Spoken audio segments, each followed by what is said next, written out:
उस रात हवेली की खिड़कियां बिना हवा के हिल रही थीं और कमरे में रखा आईना अपने आप धुंधला हो गया था।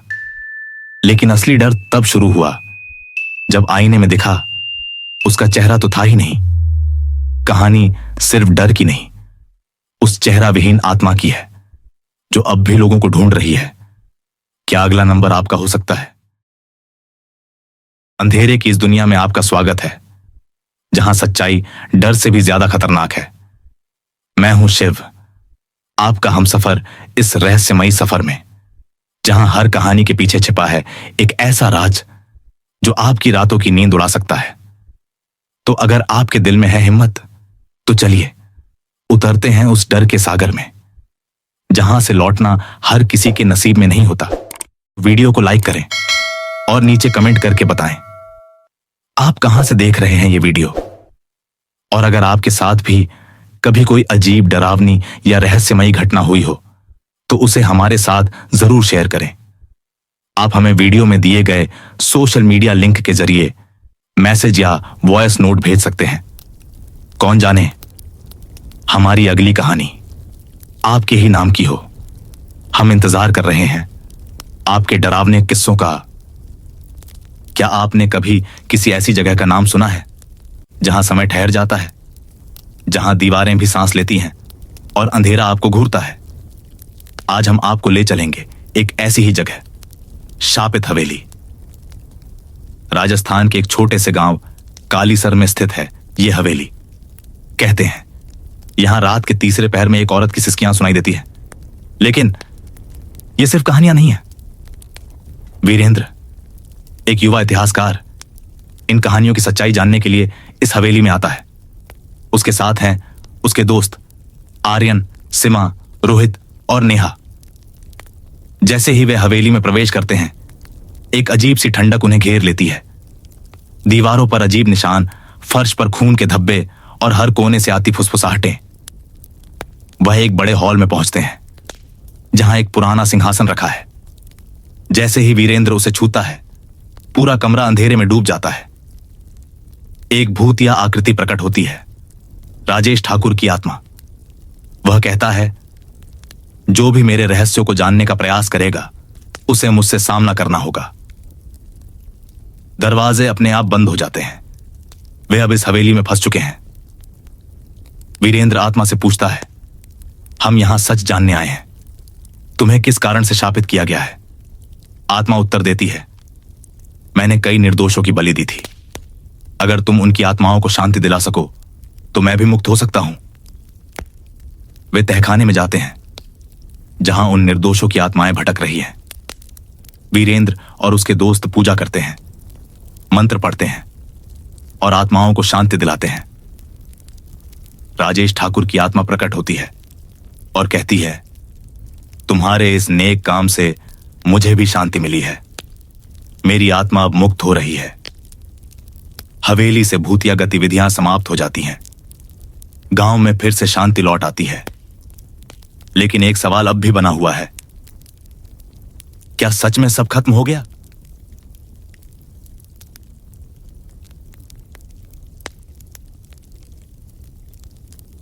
हवेली शांत हो चुकी थी, हवाएं रुक गई थीं और आत्माओं की चीखें भी जैसे हमेशा के लिए थम गई थीं। वीरेंद्र और उसके साथी राहत की सांस लेकर बाहर निकले। लेकिन क्या आपने कभी सोचा है, अगर कोई आत्मा मुक्त हो जाए तो उसके पीछे जो रह जाए वो क्या बनता है? हवेली के तहखाने में एक दरवाजा था जो वीरेंद्र और उसके दोस्तों ने कभी खोला ही नहीं। वो दरवाजा जिसकी कुंडी सदियों से जंग खा चुकी थी, लेकिन उसके पीछे की चीजें आज भी जिंदा थीं। हवेली से बाहर निकलते वक्त नेहा की नजर पीछे पड़ी। वो दरवाजा अब खुला हुआ था और उसके पीछे अंधेरा नहीं, एक चेहरा नहीं, एक बिना चेहरा की छाया खड़ी थी। वीरेंद्र को अगले दिन एक सपना आता है, सपना जिसमें हवेली की वही दीवारें थीं, लेकिन अब हर तस्वीर का चेहरा गायब था। लोगों के शरीर थे पर चेहरे नहीं, जैसे किसी ने सब कुछ मिटा दिया हो। हकीकत में लौटते ही उन्हें पता चलता है कि आर्यन अब बोल नहीं पा रहा। उसकी जबान काटी जा चुकी है। कोई दरवाजे पर रात को खड़ा रहता है और हर रोज किसी न किसी की परछाई गायब हो जाती है। कालीसर गांव के लोग कहते हैं हवेली में राजेश ठाकुर की आत्मा तो थी, पर वह अकेला नहीं था। वह सिर्फ एक रक्षक था। असली शाप अब भी वहां जीवित है, उस दरवाजे के पीछे, उस चेहरा विहीन राक्षस के रूप में। वीरेंद्र अब हर रोज अपने चेहरे पर उंगलियों के निशान देखता है, जैसे कोई हर रात नींद में उसके चेहरे को छूता है, मानो चेहरा उतारने की कोशिश कर रहा हो। नेहा के सपनों में एक बच्ची आती है, बिना आंखों के, जो बस एक ही बात कहती है, चेहरा मुझे दे दो। आप सोचते होंगे कहानी खत्म हो गई, लेकिन नहीं, हवेली अब भी वही है और वो दरवाजा अब कभी बंद नहीं होगा। अब जरा सोचिए, अगर आप उस हवेली से गुजरें और कोई आपको देखे बिना चेहरा, तो क्या आप पहचान पाएंगे कि वह आत्मा थी या आप ही अब अगला शिकार हैं? यह किस्सा उस समय का है जब हम सब एक नए शहर में पढ़ाई के लिए शिफ्ट हुए थे। हम 4 दोस्त, मैं, अर्पित, रोहन और समीर, एक साथ एक पुराने हॉस्टल में रहना शुरू किया था। हॉस्टल थोड़ा सुनसान इलाके में था। आसपास खेत, कुछ पुराने पेड़ और बहुत ही शांत वातावरण। लेकिन कहते हैं ना, ज्यादा शांति कभी कभी तूफान से पहले का संकेत होती है। शुरुआत के कुछ दिन बहुत अच्छे रहे। पढ़ाई, मस्ती, रात भर की बातें, सब कुछ नया और मजेदार था। लेकिन एक रात जब पूरे शहर की बिजली चली गई, तब सब बदल गया। अंधेरे में बैठे बैठे हम नीचे टहलने चले गए। हॉस्टल के पीछे की तरफ गए, जहां हमें वॉचमैन दादू एक कोने में बैठे दिखे। जैसे ही हम उनके पास पहुंचे, उन्होंने हमें देखकर पूछा, तुम लोग यहां क्या कर रहे हो? ऊपर जाओ, लाइट आ जाएगी। हमने कहा, दादू घबराहट हो रही थी तो नीचे आ गए। दादू थोड़े गंभीर हो गए। उन्होंने कहा, देखो बेटा, ये वक्त और ये माहौल कुछ अच्छा नहीं है। बाहर जाने का मन हो तो छोड़ दो। हमारे मन में एक सवाल उठ खड़ा हुआ। अर्पित ने हल्के से पूछा, दादू क्या आप भूत प्रेत में विश्वास करते हैं? दादू ने एक लंबी सांस ली और कहा, भूत नहीं बेटा, मैंने तो उससे भी डरावनी चीज देखी है। हम सब चौंक गए। रोहन ने उत्सुकता से कहा, दादू प्लीज बताइए ना, लाइट आने तक टाइम पास हो जाएगा। दादू ने एक नजर हम सब पर डाली और कहा, ठीक है, लेकिन डरपोक कोई नहीं है ना? हमने हंसकर कहा, दादू डरपोक नहीं है, सुनाइए। दादू ने अपनी टॉर्च बंद कर दी। अब बस चांदनी की हल्की रोशनी थी और एक रहस्यमय सन्नाटा। हम सब सीमेंट की पटिया पर बैठ गए और उन्होंने कहानी शुरू की। यह बात है 5 साल पहले की। हॉस्टल नया नया बना था। मैं तब भी यहां वॉचमैन था। एक रात 3 लड़के आए, बहुत शरारती। बाकी लड़के जहां अंधेरे से डरते थे, ये तीनों उसी में मस्ती करते। एक दिन उन्होंने मुझसे पूछा, दादू यहां कोई भूतिया जगह है? मैंने मजाक में कह दिया, पीछे खेतों के उस पार जो पुराना बरगद का पेड़ है, वहां कुछ अजीब होता है। हम सब ने ध्यान से सुनना शुरू किया। दादू ने कहा, मैंने तो उन्हें ऐसे ही कहा था, लेकिन उन लड़कों ने ठान लिया कि वो वहां जाएंगे। अगली रात वो तीनों चोरी छिपे हॉस्टल की दीवार फांद कर चले गए उस बरगद के पेड़ की तरफ। कुछ घंटे बाद वो लौट भी आए। सब ठीक लग रहा था, पर 2 दिन बाद एक लड़का मुझसे आया और बोला, दादू आपने जो कहा था वो सच था। मैंने उसे बताया, हाँ बेटा, वो सब मैंने देखा है, उस आत्मा को कई बार, पर उसने कभी मुझे नुकसान नहीं पहुंचाया, क्योंकि मैंने कभी पीछे मुड़कर नहीं देखा। वो लड़का थोड़ा घबरा गया। उसने पूछा, अगर कोई पीछे मुड़कर देखे तो? मैंने गंभीर होकर कहा, तो वो आत्मा तुम्हें देख लेती है, और अगर तुम डरकर भागते हो तो वो तुम्हें कभी नहीं छोड़ती। हम सब अब पूरी तरह चुप थे, बस दादू की आवाज और ठंडी हवा का झोंका। दादू बोले, उन तीनों ने उस आत्मा के साथ मजाक किया और उसकी सजा भी पाई। एक लड़के की लाश हॉस्टल की छत से लटकी मिली, दूसरा पागल हो गया और तीसरा, उन्होंने एक पल रुककर कहा, तीसरा लड़का जिंदा तो बचा, लेकिन जब वो लौटा तो ऐसा लग रहा था जैसे उसकी आत्मा कहीं और चली गई हो। वो बस घूरता था, एक तक। उसके चेहरे पर वो डर था जो शब्दों में बयां नहीं हो सकता। हम सब की सांसें थम चुकी थी। मैंने धीरे से पूछा, दादू, आपने कैसे बचा लिया खुद को? उन्होंने हल्के से मुस्कुराकर कहा, क्योंकि मैंने कभी भी उसकी तरफ पीठ नहीं की। जब भी वो दिखाई दी, मैंने उसकी आंखों में आंखें डालकर बस धीरे धीरे पीछे हटना शुरू कर दिया। बिना मुड़े, बिना भागे, बस डटकर खड़ा रहा। उस रात हम सब बिना कुछ बोले अपने कमरे में लौटे, लेकिन खिड़की के बाहर की अंधेरी गलियों में वो रहस्य अब भी मंडरा रहा था। तो दोस्तों, अगर कभी आप भी किसी ऐसी जगह जाएं जहां कुछ अजीब महसूस हो, तो बस याद रखना, डर कर पीठ मत मोड़ना। क्या पता कौन तुम्हें घूर रहा हो। हर मंदिर में भगवान नहीं होते। कुछ जगहें बस इंतजार करती हैं अपने अगले शिकार का। ये कहानी है एक ऐसे मंदिर की जहां ना घंटी बजती है, ना पूजा होती है, फिर भी वहां हर अमावस्या को एक दीपक अपने आप जल उठता है, और उस दीपक की लौ किसी की जान ले जाती है। कभी कभी कुछ जगहें होती हैं जो आपको बुलाती नहीं, बल्कि खींचती हैं। कोई दिखता नहीं, कोई आवाज नहीं देता, फिर भी आपके कदम खुद ब खुद उस तरफ बढ़ते हैं। पर हर बुलावे के पीछे एक साया होता है, एक कीमत होती है। सवाल सिर्फ इतना है, क्या आप उस कीमत को चुकाने के लिए तैयार हैं? राजस्थान के बंजर और सुनसान इलाकों में फैला है एक छोटा सा गांव, बैरागढ़। रेतीली हवाओं से ढंकी गलियां, टूटी फूटी हवेलियां और कुछ बूढ़े चेहरे जो हर परछाई से डरते हैं। गांव के एक कोने में खड़ा है कर्णेश्वर महादेव मंदिर। सदियों पुराना, काले पत्थरों से बना, वीरान और फिर भी जीवित।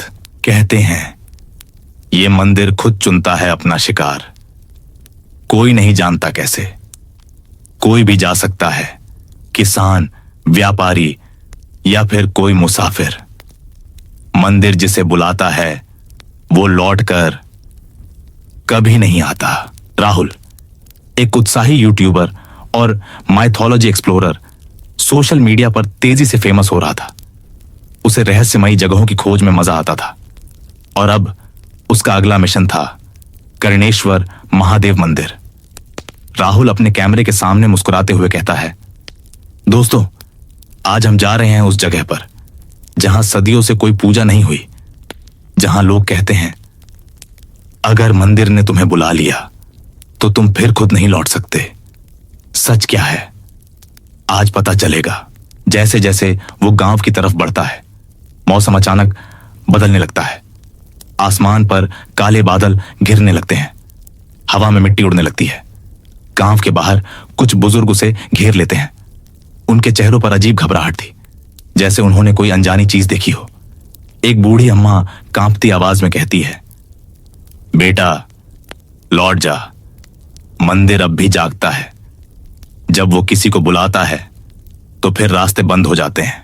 पर राहुल हंसते हुए कहता है, अम्मा जी, मैं बस एक वीडियो बनाकर लौट जाऊंगा। वो कैमरा घुमाता है, बुजुर्गों के डरे हुए चेहरे रिकॉर्ड करता है और आगे बढ़ जाता है। रात गिरती है, रास्ता सुनसान होता जाता है। पथरीली सड़क के किनारे झाड़ियां सरसराने लगती हैं, जैसे उनमें से कोई धीरे धीरे उसकी गाड़ी के साथ चल रहा हो। अचानक मंदिर से महज कुछ मीटर पहले उसकी एसयूवी झटके से बंद हो जाती है। इंजन गरजता है पर स्टार्ट नहीं होता। राहुल गाड़ी से उतरता है, टॉर्च जलाता है। उसके चारों ओर सिर्फ सन्नाटा और हल्की सी गंध, जैसे कहीं कुछ सड़ रहा हो। दूर मंदिर के शिखर पर एक मंद लाल रोशनी चमकती है, जैसे कोई उसे बुला रहा हो। शायद ये किस्मत है, राहुल खुद से कहता है। वो कैमरा उठाता है और मंदिर की तरफ बढ़ता है। मंदिर का मुख्य द्वार विशाल था, काले घिसे हुए पत्थरों से बना। दरवाजे पर भारी लोहे की जंजीर लटक रही थी, टूटी हुई, जैसे किसी ने अंदर से तोड़ी हो। द्वार के पास लगे पत्थर पर उकेरी गई आकृतियां अजीब थीं, कुछ इंसानों जैसी, कुछ ऐसी जिनकी शक्ल कभी देखी नहीं गई। राहुल सावधानी से अंदर दाखिल होता है। हवा अचानक और भी भारी हो जाती है। उसकी टॉर्च की रोशनी जैसे दीवारों तक नहीं पहुंच पा रही थी। दीवारों पर उल्टी दिशा में बनी मूर्तियां थीं, जिनकी आंखें सीधी राहुल पर टिक गई थी। हर मूर्ति का चेहरा भयावह था। मुड़ी हुई गर्दनें, खुले मुंह और कटी फटी आंखें। राहुल कैमरा घुमाता है, पर स्क्रीन पूरी तरह काली दिखाई देती है, जैसे कैमरा कुछ पकड़ने में असमर्थ हो। उसे बेचैनी होने लगती है। मंदिर के भीतर गूंज रही थी धीमी धीमी सिसकियों की आवाज। कोई रो रहा था, बहुत पास, लेकिन नजर नहीं आ रहा था। गर्भगृह की ओर बढ़ते हुए राहुल के कदम अचानक रुक जाते हैं। फर्श पर बना था एक बड़ा घेरा, ताजे खून से। बीच में रखा था एक टूटा फूटा दीपक, जिससे अब भी हल्का सा धुआं उठ रहा था। राहुल झुककर दीपक को छूने ही वाला था कि उसकी टॉर्च झपक कर बुझ जाती है। अंधेरे में एक फुसफुसाती आवाज गूंजती है, मुझे मत छूओ। राहुल का दिल तेजी से धड़कने लगता है। डर उसे जकड़ने लगता है, लेकिन फिर भी वो अपने कदमों को आगे बढ़ने से रोक नहीं पाता। भीतर टूटी वेदी के पास एक मोटा, धूल से भरा ग्रंथ पड़ा था। ग्रंथ खुद ब खुद खुलता है, जैसे किसी ने अदृश्य हाथों से उसे छुआ हो। राहुल कांपते हाथों से पढ़ता है। हर 25वें वर्ष जब चांद अधूरा हो और हवाएं ठहरी हो, तब कर्णेश्वर महादेव अपने अगले शिकार को बुलाते हैं। वह जो अपनी मर्जी से मंदिर में कदम रखे, वही बलि का हकदार बनता है। उसकी आत्मा अगली सदी तक मंदिर की सेवा में बंध जाती है। राहुल ग्रंथ को छोड़कर भागने के लिए मुड़ता है। तभी एक ठंडी परछाई उसे पकड़ लेती है। उसके कानों में एक फुसफुसाहट भर जाती है, तू आया, अब कभी नहीं लौटेगा। कैमरा उसके हाथ से छूटकर जमीन पर गिरता है। स्क्रीन काली हो जाती है, पर गिरते कैमरे में एक झलक कैद होती है। राहुल के पीछे खड़ी अधजली आंखों वाली एक परछाई। अगली सुबह बेरागढ़ के गांव वाले मंदिर के बाहर जमा होते हैं। वे देखते हैं मंदिर के गर्भगृह से एक नया दीपक जल रहा है। धुआं धीरे धीरे आसमान में घुल रहा है। हवा में राहुल की आवाज तैरती है, मैं बचा नहीं, अब मैं भी इस मंदिर का हिस्सा हूं। उत्तर भारत के घने जंगलों के बीच बसा था एक वीरान गांव, धौलापुर। यहां से कुछ ही दूर थी वह बदनाम हवेली, जिसे गांव वाले भूतिया कोठी कहते थे। कहते हैं वर्षों पहले वहां ठाकुर रघुवीर सिंह रहा करते थे, घमंडी, निर्दयी और रहस्यमय। एक रात अचानक लगी आग से पूरी हवेली जलकर राख हो गई, और तब से वहां अजीब घटनाएं होने लगी। सूर्यास्त के बाद कोई भी उस ओर जाने की हिम्मत नहीं करता था। कहते थे हवेली के खंडहरों में रघुवीर सिंह की आत्मा आज भी भटकती है, बदले की आग में जलती हुई। कहानी शुरू होती है अर्जुन से, एक युवा पत्रकार जो भूत प्रेत की कहानियों का सच जानने के लिए मशहूर था। धौलापुर के इस रहस्य के बारे में जानकर उसका रोमांच चरम पर पहुंच गया। उसने निश्चय किया कि वह स्वयं रात में हवेली जाकर सब कुछ कैमरे में रिकॉर्ड करेगा। गांव वालों और बुजुर्गों की चेतावनियों को अर्जुन ने अनसुना कर दिया। एक ठंडी काली रात को अर्जुन टॉर्च, कैमरा और एक पुराना ताबीज लेकर हवेली पहुंचा। टूटे फाटक से अंदर जाते ही उसे एक अजीब सी सिहरन महसूस हुई, मानो कोई अदृश्य शक्ति उसकी मौजूदगी को भांप गई हो। जली हुई दीवारें, गिरी हुई छत और बीचों बीच एक बड़ा सिंहासन, काला, जला हुआ पर अजीब चमक लिए। अर्जुन ने रिकॉर्डिंग शुरू की और हर कमरे की छानबीन करने लगा। जैसे जैसे वह आगे बढ़ा, हवेली में विचित्र आवाजें गूंजने लगीं, कभी बच्चे का रुदन, कभी स्त्री की चीख। अर्जुन ने सोचा कि ये पुराने ढांचे में हवा की आवाजें होंगी, लेकिन तभी एक कमरे में उसे दीवार पर ताजे खून के निशान दिखे, गाढ़े और टपकते हुए। कैमरा फोकस करते ही टॉर्च अचानक बुझ गई। अंधेरे में अर्जुन को लगा उसके कंधे पर किसी ने हाथ रखा है। घबराकर पीछे मुड़ा, पर वहां कोई नहीं था। उसकी सांसें तेज हो गईं। ताबीज को मजबूती से थामकर वह मन ही मन हनुमान चालीसा का पाठ करने लगा। तभी सामने एक परछाई दिखी, विकराल विकृत, आंखों से अग्नि वर्षाती। वह धीरे धीरे पास आने लगी। अर्जुन ने भागने की कोशिश की, पर उसके पैर जैसे जम गए थे। परछाई उसके सामने आकर एक भयानक फुफकारती आवाज में बोली, तुमने मेरी नींद क्यों तोड़ी? अर्जुन का शरीर शीतल पड़ गया। तभी एक पुराने दरवाजे से तेज हवा का झोंका आया और वह धड़ाम से गिर पड़ा। अगले ही पल एक हृदय विदारक स्त्री चीख गूंजी। वह चिल्लाया, कौन हो तुम? पर उत्तर में केवल सन्नाटा था।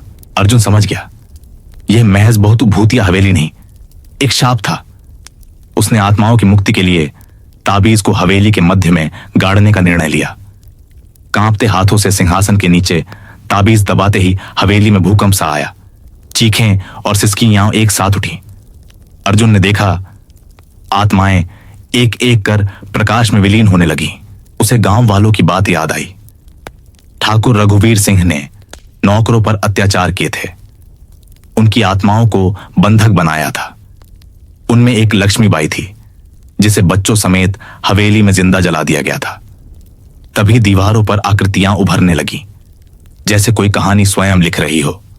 रघुवीर सिंह की क्रूरता, उनका उन्माद और मासूम आत्माओं की पुकार, सब शांत होते ही अर्जुन ने महसूस किया वह अकेला नहीं था। एक भारी शीतल श्वास उसके कान के पास से गुजरी और वही भयावह आवाज बोली, जाने की अनुमति तो मिली, पर कीमत चुकानी होगी। और वह बेहोश हो गया। सुबह गांव वालों ने अर्जुन को हवेली के बाहर बेहोश पाया।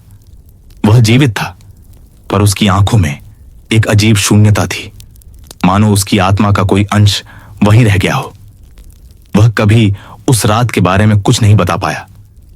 धौलापुर के लोग आज भी कहते हैं, रात के सन्नाटे में हवेली से फुसफुसाहटें आती हैं और अर्जुन के कैमरे की आखिरी तस्वीर में सिंहासन पर कोई बैठा दिखता है। मिलते हैं अगली डरावनी कहानी में। शुभ रात्रि।